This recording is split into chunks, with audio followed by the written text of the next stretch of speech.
Belakangan ini, kalau kalian sering baca atau lihat berita, entah itu di TV, media cetak, maupun digital, pasti sering dengar tuh tentang ancaman resesi di tahun 2023. Ya, resesi. Buat sebagian orang, mungkin masih belum tahu tuh apa sih resesi. Terus, apa sih dampaknya buat kita? Lalu, apa yang harus kita lakukan kalau ini benar kejadian? Untuk itu, yuk tonton video ini sampai habis, biar kalian paham.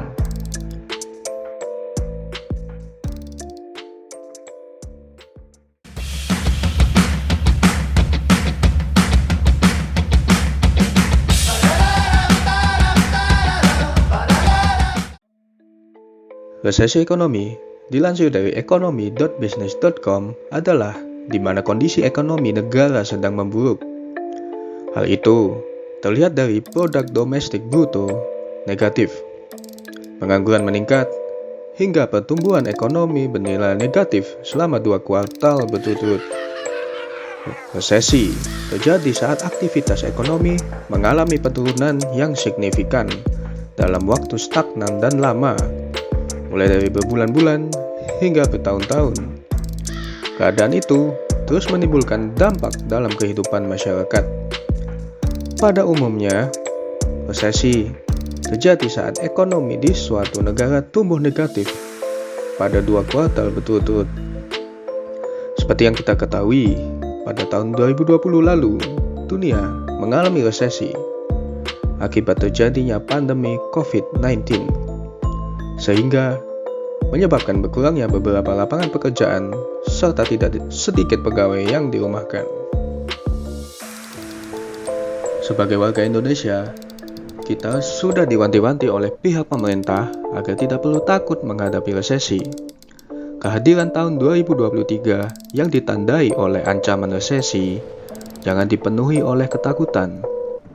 Sebaliknya, kita harus siapkan mental dan siapkan aksi nyata untuk menghadapinya.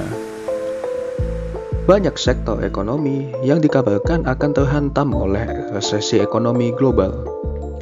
Melihat bagaimana respon masyarakat yang banyak merasa takut, bahkan jadi berpikir kalau di tahun 2023 harus dilalui dengan mengurangi daya beli. Sebenarnya, hal itu merupakan langkah yang kurang tepat.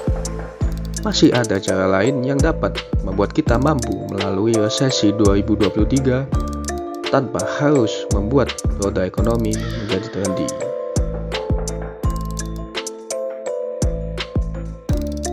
Pertama, tetap belanja seperti biasa.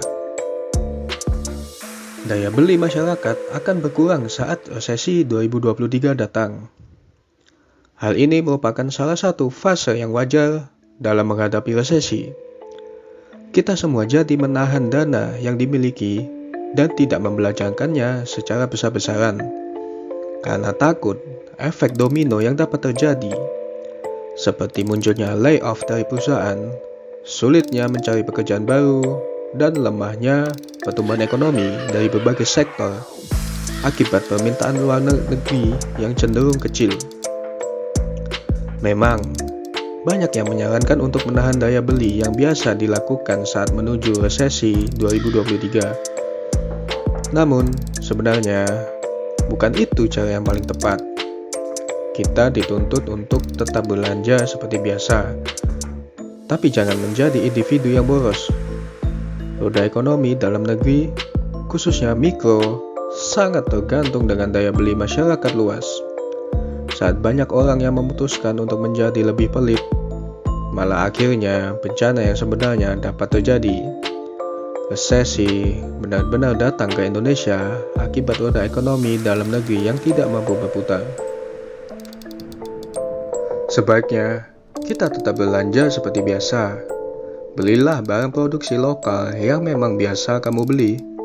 Tetap lakukan daya beli seperti biasa. Intinya, kita boleh berhemat, tapi jangan sampai pelit. Jika makin banyak orang yang memilih untuk menjadi individu yang pelit, kondisi ini malah bikin banyak usaha kecil yang mati secara perlahan. Cobalah pikirkan baik-baik atas apa yang harus kamu lakukan saat resesi datang demi tetap menjaga kesehatan ekonomi dalam kondisi yang cenderung lebih baik dibandingkan perkiraan awal. Selanjutnya, minimalisir berutang dan siapkan dana darurat. Berutang untuk mendapatkan produk yang sangat berguna untuk kita memang menjadi langkah yang wajar.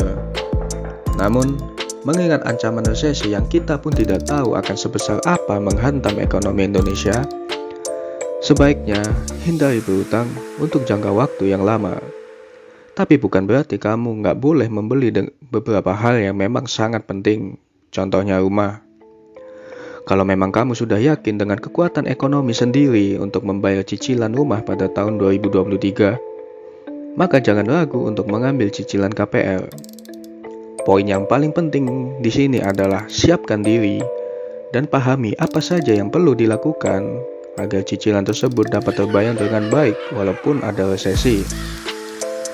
Tidak hanya itu aja, kamu juga harus menyiapkan dana darurat. Sebagai individu yang sudah memiliki pekerjaan sendiri, jangan lupa untuk menabung.